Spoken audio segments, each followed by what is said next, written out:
Before we jump into today's incredible episode, let me set the stage by bringing you two of the very special women we're going to be speaking with, Suzi McCoy and Katie Dubow. You might already know them from the powerhouse mother-daughter team behind the very successful PR firm, Garden Media Group. Messed that one up, Garden Media Group. It is a PR firm that transformed the green industry from really the roots up. But today I want you to see the full picture of both of them. Suzi isn't just a trailblazing businesswoman who shattered glass ceilings in a male-dominated market space. She's a mentor, a change maker, and the original risk taker who dared to lead with both heart and hustle, and I love that. Katie, meanwhile, has brought new vision to their legacy by reimagining the future with her drive, digital savvy, and understanding a bit about what the next generation is wanting and needing from the business world and from the world of business in general. Now, their legacy stretches far beyond business because Suzi and Katie are also leading the charge at Impact 100. Actually, Suzi is leading that charge. It's a global group that rallies women to come together, pool their resources, and fund ideas that really spark real change in their communities. Their journey is about turning vision into action, and I love that, showing just how powerful things become when experience and innovation meet. So today's episode, it's your all access pass into the realities of starting and scaling a family business, the honest ups and downs of working across generations, mother daughter, that can be a little dicey at times, and how collective philanthropy, spearheaded by women like Suzi and Katie, is shaking up the rules of what's possible in giving and leadership. If you've ever wondered what it takes to collaborate across generations, create positive disruption, or unite people from meaningful impact, you're in the right place. Now, I'm also grateful, before we jump into that conversation, for some very special listeners, those who go and leave a review or rate the podcast. These are like golden nuggets. We need this. I need this in order to help my podcast grow and continue to find the right audience. And I want to give a shout out today to Shanoa Inez for her recent review. She says, I am only 2 episodes in, and I'm excited about discovering this gem of a podcast. Thank you so much, Shanoa, for this great review. And I want to say I'm grateful for all reviews. And if there's anyone out there who liked this episode, please drop a review and give us a rating because I may shout you out on a future episode. So now let's meet Suzi and Katie. And my friends out there, again, if this is something you are looking to do, whether you are just starting a business, whether you are thinking of starting a business with a daughter or a family member, Suzi and Katie are going to share a lot with us, including some of the obstacles that Suzi had when she started this business back in the 1980s. And I'm going to throw this to you a little bit, Suzi, because I want to hear, how did you get involved in starting your own business? You shared a little story with me before we went on, and I like that story because I think that was probably the best thing that ever happened to you. So give me a little bit of a background on how this business and this entrepreneurial mindset took place with you back in the 80s. Well, it really started, I was at a dinner party, and this woman was talking about how she had interviewed for a job with an event planning company. And she said, I don't want the job. I'm not suited for it. And she leaned over and looked down at me, 4 seats down, and she said, but Suzi, you'd be perfect for the job. So I applied. It was part-time. Katie was in kindergarten at the time. And I applied for the job, and I worked 2 days a week, and I would go out to sell an event. She was doing big corporate events, and I would come back with a PR account. And after about, I have a master's in public relations, so that's what I know to do. And after about 3 months, she said, well, this is how I think we should run a PR business. And I said, no, that's not how you run a PR business. She said, well, I think maybe we're going to do it my way. And so I left for an appointment. I came back, and all of my belongings were in a little tiny box sitting on my desk. And she said, I think maybe you need to go off and start your own business. So I said, okay. I picked up my box and I got in my car and I went to my next appointment, and they said, great, let's do something. And then I went to see the car dealership that I was working with, and they said, well, do you need a computer? I said, yes. So they sold me a compact computer, and it was, the Remember size of those? a desk. It was huge. Super heavy, right? Super heavy, yep, and it had floppy disks that, spun around. Gosh, Katie, yeah. I mean, it's funny because your daughter's like, I don't know what you're talking about, but I remember that. That was, and think back that time too, just even learning computers, figuring them out was a big learning challenge, A curve for big us. learning So, challenge, yeah. all right. So you go off and you start your, this is the start of your business. Started my business, and at the time it was impact marketing and PR, and we were a multi-purpose firm. We worked with everything from steeplechase horse trainers to infertility doctors, truck drivers, and hospitals.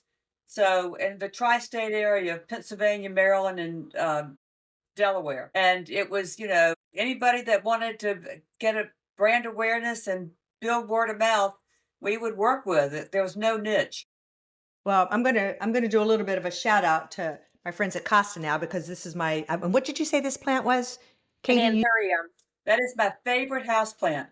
It's been really easy to kind of take care of, so I like it. I know my cats really like it. I have to keep it away from them, but this kind of leads me to the next sort of in I want to ask you. How did you become so focused in with PR and horticulture? I was in, got the client, the Connor Pyle Company, Star Roses and Plants, famous now for their knockout roses. And they were my first client in the horticultural business. And then I got a few more. And there was an organization, what's it called now? What GardenCom? Yes, garden come. GardenCom. It was called something else then. And they had conferences all over the place. And my conferences was in uh, Boston. And I had a friend in Boston who had a great business savvy, and he came to the conference to see us working. And he said, not many people are doing what you're doing the way you're doing it. So I think you should focus in on horticulture. And so at that point, we decided that we were going to make that our niche. Called up one of our clients and said, "Who are some of your?" He was a garden center. I said, "Who are some of your favorite clients?" Because we knew we wanted to be in the manufacturing end of it, not in the retail end. And he gave us the name of some people to go after, and that's how we got started. Well, it's interesting. I think about PR back then, and I've done PR in my career as well. Crisis communications for some time. I remember having the pager on. I'd get calls in the middle of the night. That's So awful. well, and I had a little girl at the time. I now look to Katie and I say, what she thinks of PR is probably different than how Yes. PR started. So, Katie, tell me a little bit about this mother-daughter dynamic. You must have grown up and seen this when you were a little girl, your Yep. mom working in PR. How did you get that bug? And where are you now taking the company? Because your mom has kind of passed it on to you. She has. Well, she was my first employee. I know she likes to tell the story that at age 6, through 10, we would be licking stamps, licking envelopes to send out press releases in the mail. Talk Oh, about how times have changed. So watching, it's definitely one of those moments where growing up in it, I did not realize what a powerhouse she was. I just knew that we had a great copy machine in the basement and we had all the colors of paper you could ever want. So I had the best school presentations, but it didn't really occur to me consciously what a influence it was having on me in my life. I love that. It Yes. wasn't until I came back to work at Garden Media Group, and I still hear. I just told her we had a big conference in July that I attended, and I heard this time more than ever, "You remind me of your mom." I've heard it ever, forever. "Tell your mom I said hi. Tell your mom I said hi." But this conference, I got more than ever. "Katie, you remind me of your mom." Oh, It's such a compliment because I have heard through the last 15 years of coming back to work at Garden Media Group that she really was a trailblazer in the industry. So often, many women didn't have examples of what great leaders looked like and what it was to be both feminine in the industry, Mm. but also be powerful and really step into your power. yeah. So let's talk about those pink suits. The first thing I thought of was Legally Blonde and Elle Woods, obviously. Yeah, But, Katie, there's so much you just said that I want to unpack there because you had a role model you didn't know at the time. You yeah, had no idea what your mother was probably, no, confronting on a daily basis. But you, Susie, made a very strategic decision that you were going to embrace that femininity in a room full of men. So I need to understand what was that thought process? And when you would go into those rooms, I want to know who was in there and what was their reaction to your pinkness. Well, I tell you, it started one of my first jobs out of graduate school was working for an advertising agency. We handled tech-size chemical companies, spray and wash, fantastic, all those products. And so I went in for a meeting, one of my first meetings, and it was a boardroom full of all men and me. And this was a lot, these were laundry products. And they looked at me and they said, "So, Susie, how do you do your laundry?" And I said, "Well, Chuck," I drop it off the laundromat in the morning, dirty, and I pick it up, wash and fold it Good in the for you. afternoon. Good for you. That was the last time that they asked me any cleaning questions, which Katie can attest to. You still don't ask me cleaning questions now. But I decided I was gonna have I love pink, and so when I designed I had my first logo designed, these 2 men who were Madison Avenue guys that had moved to our area said, "Well, what color do you want it?" And I said, "Well, I want it hot pink." And they said, "Hot pink? Nobody's gonna take you seriously with a hot pink logo." And I said, "I want it hot pink." And so then I got these hot pink pins, and, I had a client that I did some work for, and 5 years later, I was in his office and he said, "I still have your hot pink pen. And See whenever that? I see this, I think of you." And so I needed to have a brand. And I think I did it unconsciously, wearing the hot pink. Absolutely. You had a personal brand and people liked you and they bought because of you and they came to your business because of you and you're ahead of your time, right? And you walk into a room that's predominantly men, they all had on dark suits. I'm in a hot pink suit, I'm going to stand out like a light bulb. That's So it great. was a great way to stand out in the crowd. I got to get a picture of that Like if you have any pictures. I do. I have pictures of me in a hot pink suit sitting on Santa Claus's lap. But I never felt like I was a woman in a man's. People ask me often, what was it like being a woman in business? And it was like, well, I don't know what it's like to be anything else but a woman in business. And I never thought of myself as being a woman in business. I thought of myself as being in business. This is my business and I need to make this business work. All right. So I want to give my listeners a little bit of and I need it myself too. Give me the scope of the company, with the size of the company, where you serve now, because I want to kind of give them that frame of reference. So where we are now is we have 11 employees and we're all over the country. We have 18 clients, well over $1 million business. It's almost a $2 million business. Well over. Sounds What do good. you know? You don't work here. So we are, uh, and we're international. We have clients all over the world.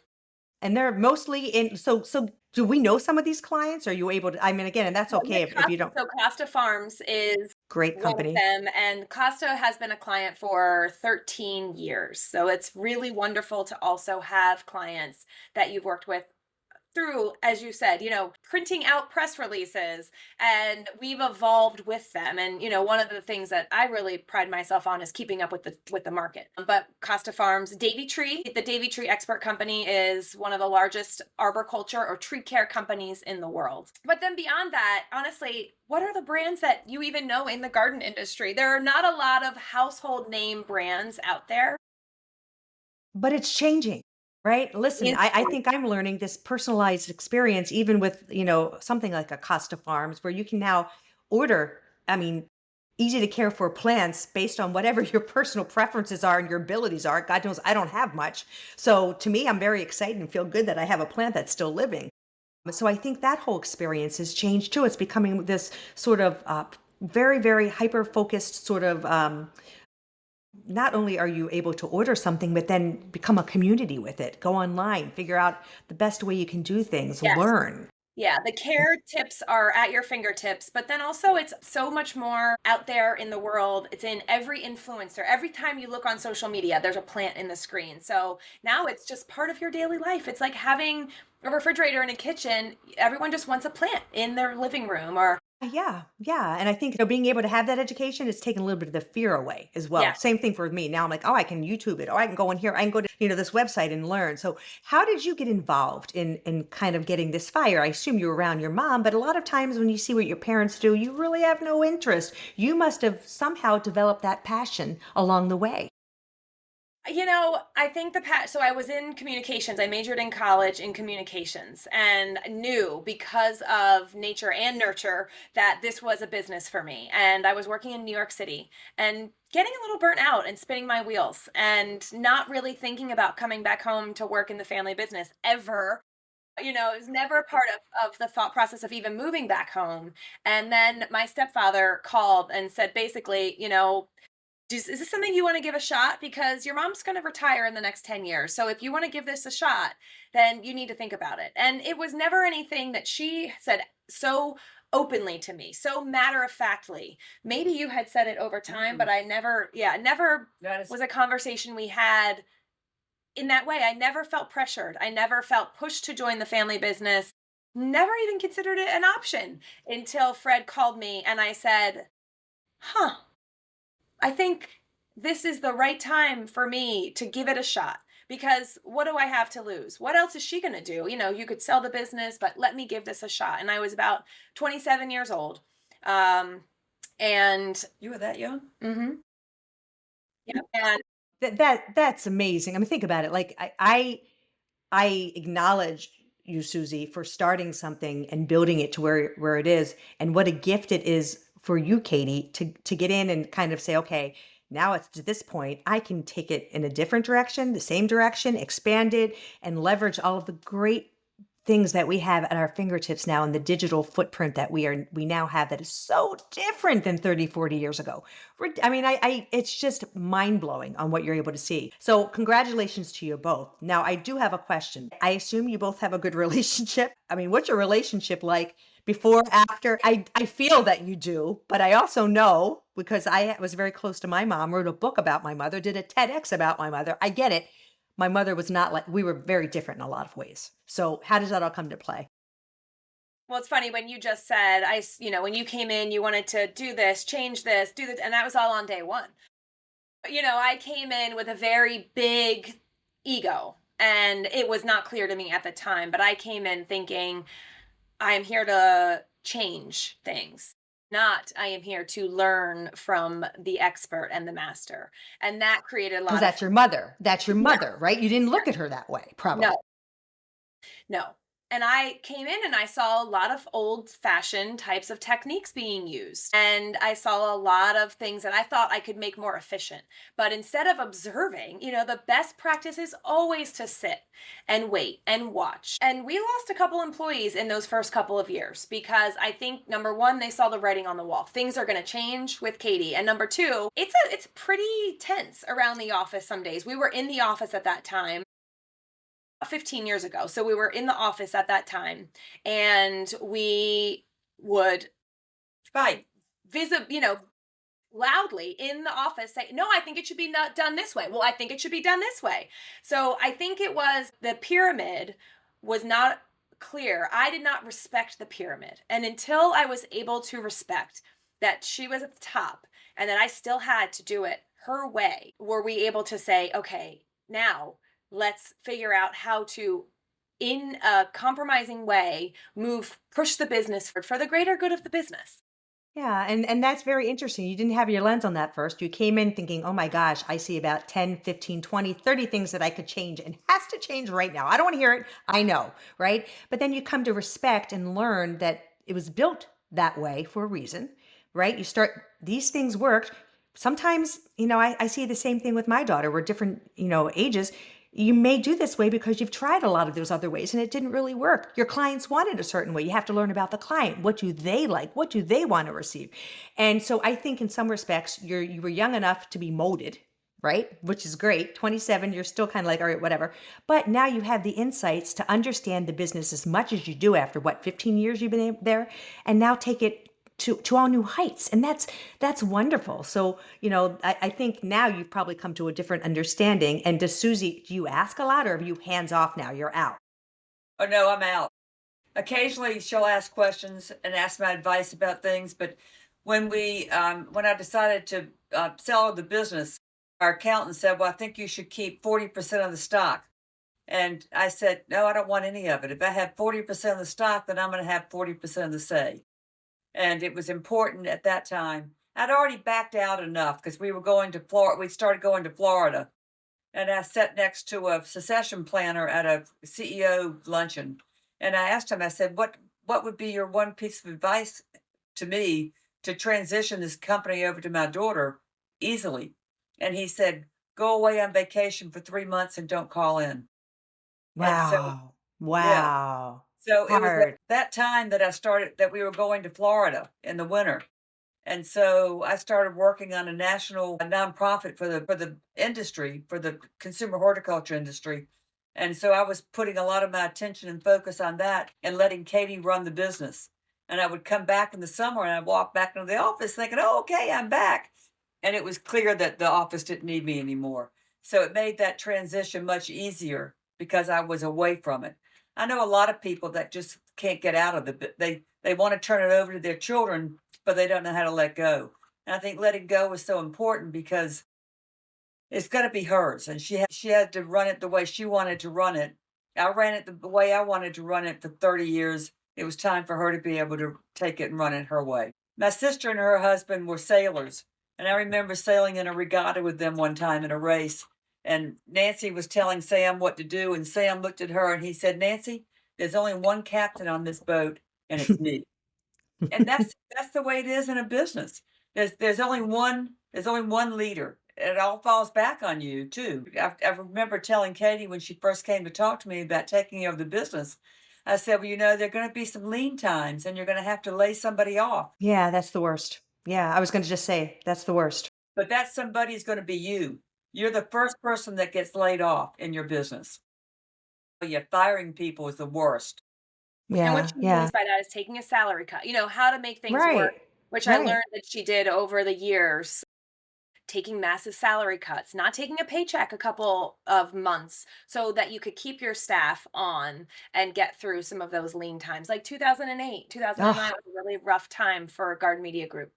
yeah, part the pandemic. Who's going to be coming to you for PR on horticulture? Nobody, right? I mean, Well, the pandemic actually for gardening, I don't know if you gardened over the oh, pandemic. that's true.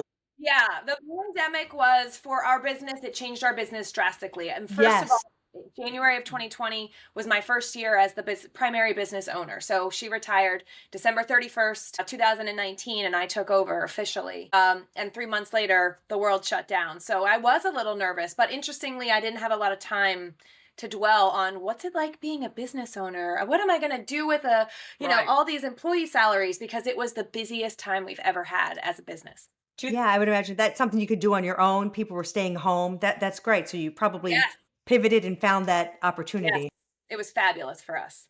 Yeah. Wow, wow. Well, I need to go back. I have to ask, Susie, during your business, can you share with us what the one of the hardest obstacles were as a business owner, and then how you that adversity you came to push through onto the other side?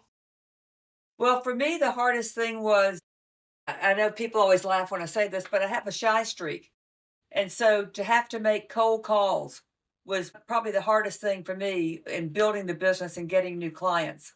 Once I got the client, it was easy for me to come up with the ideas, to come up with the marketing, to get do the press releases and write the stories and get them out there and get them placed. That was easy for me. It was call cold calling to get the new business was really hard. And Yeah, but so I yeah, I'm had a sorry. Go trick. ahead. I had this derby that I had won in college, and I kept it on my desk. And whenever I had to make cold calls, I literally would change hats and I would put that derby on and I would make those cold calls and I would have a goal of how many calls a day I had to make.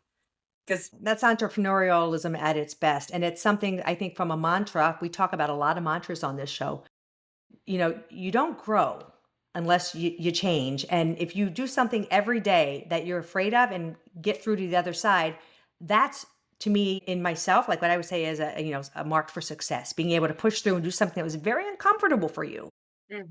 So it was kind of pushing yourself through that change to say, okay, now I'm not so afraid of it. To get to the other side and say, oh my goodness, it's not that bad. I have to do this. This is part of the business. If I don't do this, I don't succeed. And that's you right. figured it out. That's a wonderful story. And I think a lot of the listeners on this show can really take that and say, listen, I do stuff every day that I don't want to do. I'm afraid to do. I got to stop that. I just got to go through it, move through that pain, move through that fear, because on the other side is a land of opportunity. That's Mhm. right. I love that. The What Sasha about you, Katie? Beyonce has an ultra personality as well. Like Susie, when she put her hat on, I said, "You are Sasha Fierce." Even people like Beyonce get I nervous and love it. scared. And you just create this other personality. And I am going to step into my Sasha Fierce today. That's Uh, adorable. I love it. What about you? What has been one of the hardest things? And you can give me an instance, a story, a scenario that was one of the hardest things you faced and how you grew through it. I think one of the hardest things about being a business owner is knowing when to grow. It feels sometimes like it's two steps forward, one step back. When do I hire that new person? Because I don't know if that client's going to sign on, but I need that new person to serve that client. So for me, running the business in that way of a growth, making sure the business grows in a mindful and affordable and sustainable way is something I think about every day. Is it time to hire? Is it time to hire? Are we going to get that next client? We have 6 prospective clients in the pipeline right now. What if they all say yes? Right, right. That's That's a good problem to it have. is a great problem to have. It's something that I was, handed down. This word of mouth part of our business is what makes us so special. The It's the relationships, brand. Yeah, it's the brand, the it's relationships the that were brand. built over time. Um, so for me, it's just managing that growth is one of the biggest challenges. Do you go to your mom for situations like this when you say, "Hey, mom, I have a potential 6 people in the pipeline. They may all come at the same time." Because I loved how your mom just said that's a good problem. Do you Yeah. bounce that kind of stuff Well, off I of her? just Or told her a story about a prospect I just spoke to, and walked her through kind of what I said to them. And she was like, "Well, that was great advice." And I'm like, in my head, that's what I was hoping you would say. But, and often she doesn't always tell me that what I did was what she would have done. Sometimes she says, "Well, I would have handled it this way." So I do tell her stories about things that are outliers for sure. Like, oh, look at I just came across somebody today that I told them they actually don't need us. They shouldn't hire us. And she's like, "Oh, yeah, I did that." So it's like, okay, you know what? What I'm doing is not crazy. I am actually just doing some of the same things. Saying no to a client is not something. you're taking your core values in this business. I mean, again, that just goes back to probably who you are as a person. And that's not a bad thing because that's how you've grown the business and that's how you've grown the brand and that's how you've grown those relationships. But that is a challenging thing, particularly in public relations, is staying true to your core values. We had a client that wanted us to stretch the truth in our press releases on how many people attended open house, for example. And I said, well, no, that's not how, I mean, not to stretch it a little bit. It was like triple the number of people that were actually there. And I said, no, we can't do that. And so when their contract came to be renewed, we'd already decided we weren't going to renew it. And he called up 2 days after the contract was had expired and demanded something of us, and I said, we don't have a relationship anymore." And it felt so good to be able to I didn't fire him, but we didn't renew the contract. And, you just have to make sure that our reputation was so important because it's hard to build a reputation, but it's real easy to lose it. Yeah, so different. And I wanted to ask you this question, Susie. I mean, we live in a world today where PR has gone beyond just a press release. I mean, it's Oh, social media, it's virality, it's things. I mean, we all watched that Coldplay Mm, debacle a few months. I'm thinking, how would I, from a PR perspective? Well, mm, I got to tell you, the CEO walked in and kind of leveraged it by saying nobody knew who we were before; they know who we are now, right? yeah. We're in a completely different place where things move at lightning speed. So, I mean, that's got to be in some respects, just being able to see that is kind of, I guess, an eye opener for all of us. But what is your thoughts on the whole social media and, kind of how that's taken on a whole new life of its own, Susie? Well, we started seeing social media, probably at least 15 years ago, 20 years ago, being so critical that's like the ultimate word of mouth is social media. So it's how do you harness it and Right. Right. how do you keep your brand relevant when there's so much noise out there? And it used to be your message had to be heard 7 times because there was so much noise before anybody heard it. Now it must be 700 times because there's so much There's so much distraction. out there. I know. So And now much. you layer in AI and now these AI influencers are taking over. So now it's not even people anymore. So I don't even know. My head spins, most of the time. But I want to get back and ask you a question, Katie. What advice would you have for women who want to start something new, but fear they don't have enough experience, enough resources? Fear is holding them back. mm. What advice would you have for them? Well, I had a wonderful business coach who talked to me about your power. And you need to find your power. What is it? You are an incredibly talented, smart person. If you think you want to start this business, you can. Do it today. What steps do you need to put into place to do it? Don't wait. This is the same concept as a tree, a fruit tree, or any kind of oak tree you want to plant. The old adage is the best time to plant a tree is tomorrow. The best time to plant a tree is tomorrow. The first best time is 20 years ago. Love that. I'm going to use that. That's going to be one of my mantras I take from the show because I do quotes. That's coming out.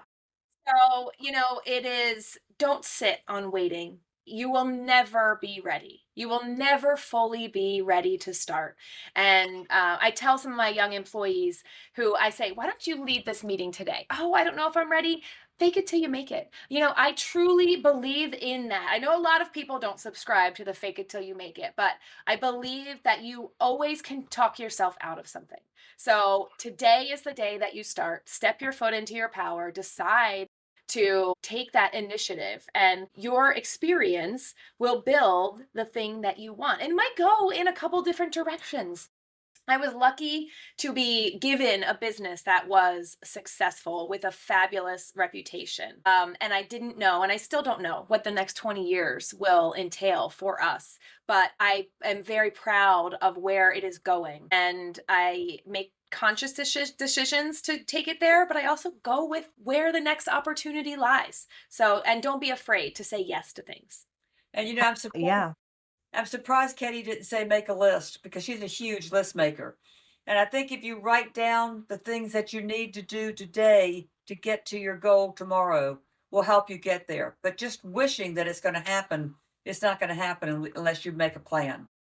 Yeah. I think that's very, very well said. I want to pivot a little bit. What is Impact 100? Can you just give us a quick elevator pitch on Sure. what it Yeah. is? Impact 100 is a global organization that has, we're not affiliated with Impact Global, but we're individual nonprofits of women in different communities. And I'm in Indian River County, Florida, which is Vero Beach, Florida. And we pool our resources. Every woman donates $1,000, and we pool our resources. And for every 100 members, we give out $100,000 grant to a local nonprofit. They have to apply. It has to be transformational. It has to be sustainable. It has to be the money has to be spent within our county. Well, This year, that's interesting. Fabulous. yeah, this year we Yeah. gave out $475,000, and in total we've given away almost $7 million in the last 15 years. That is, and it's a woman-owned nonprofit, I assume. It's a pardon me, Women on. Is it women women-owned? women only nonprofit.